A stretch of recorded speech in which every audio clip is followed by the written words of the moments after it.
Welcome. In this video I'm going to be taking a look at this NURZVIY 100W semi-flexible solar panel. So this was provided to me by the distributor, but they're not compensating me for this video and they're not reviewing it before I post it. If you find this video helpful and you want to purchase one of these, I'll put a link to it in the description, and if you use that link it helps me out a little bit and doesn't cost you anything extra. So let's get this open.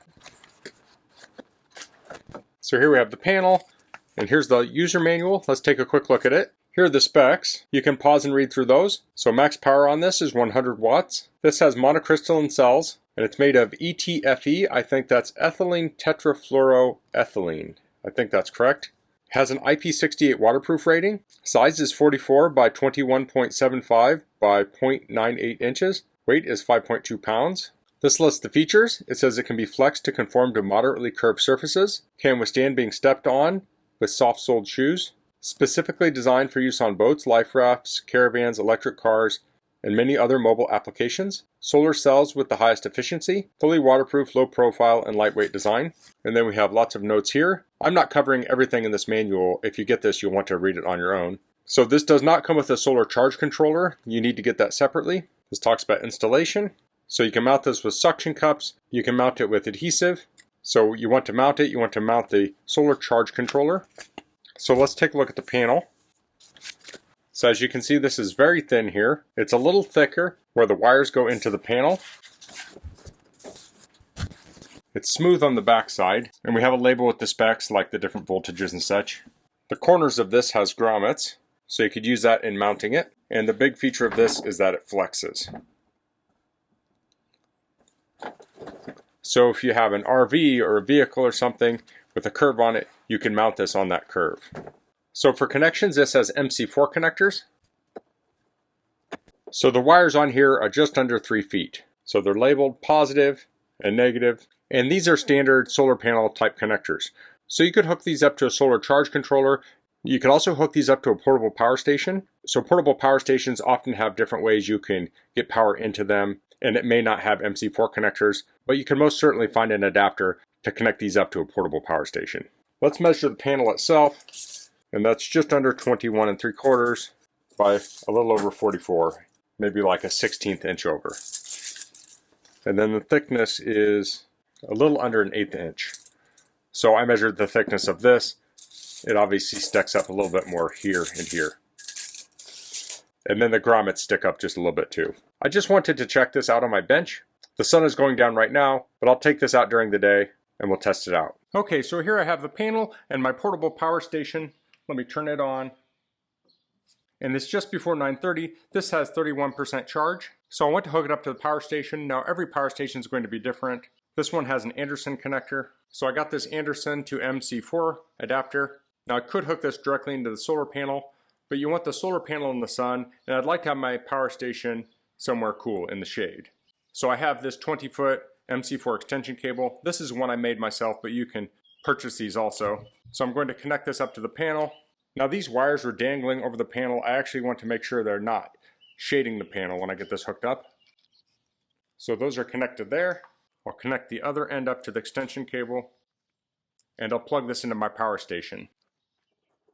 So I'm going to put this out in the sun, which will be out here. Now to get the most optimum charging, you want to tilt the panel towards the sun. You want it to be perpendicular to the sun. But with a flexible panel like this, typically you would mount it on top of an RV, a car, so they'll be charging with it flat. So you'll have less efficiency, but more convenience.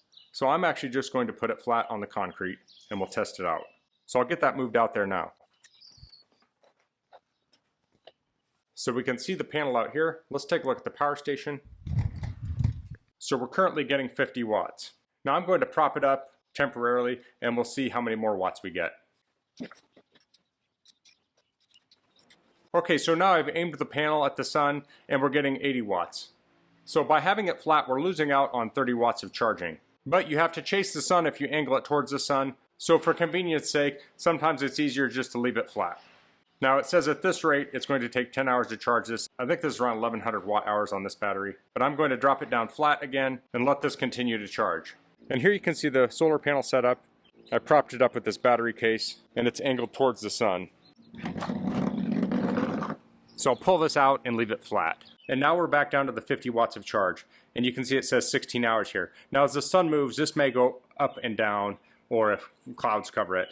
I am going to move it from where it is now to an area that gets a little bit more sun, but we'll come back a little bit later and check it. And again, it's around 9:30 at 31%. It's around 11 o'clock and the sun is higher in the sky, and now we're charging at 67, 68 watts, and our state of charge is at 39%. Okay, so it's just past 7:30, and the solar panel has been shaded for a little while now, and we're at 59%. So we started off at 31 and we ended up at 59. So we had a lot of sun for a good chunk of the day. There were some times when it was shaded. Now if this was in full sun all of the day, we would have had more charge, and then also if you are able to aim it towards the sun, that will also increase the efficiency. But we got close to putting a third of the power back into this battery, and even with the solar panel laying flat, we got good performance out of it. So that's the NURZVIY 100-watt semi-flexible solar panel. I really like the versatility of this solar panel. It's lightweight and flexible. That could make it ideal for many applications. This could go well on top of an RV, an SUV, a trailer. This has MC4 connectors on it, so you can connect it up to a solar charge controller. You can also get adapters for pretty much any portable power station to use this with it. Now if you wanted to build a setup from scratch, you'd connect these up to a solar charge controller and connect that to something like a lead acid or lithium iron phosphate battery, and then you'd put some sort of load on it like lights or an inverter. When I aimed this toward the sun, we got around 80 watts, and that's about what I would get out of a full glass solar panel where I live. So if you're looking for a semi-flexible solar panel, I think this is a great option. That's all I'm going to cover in this video.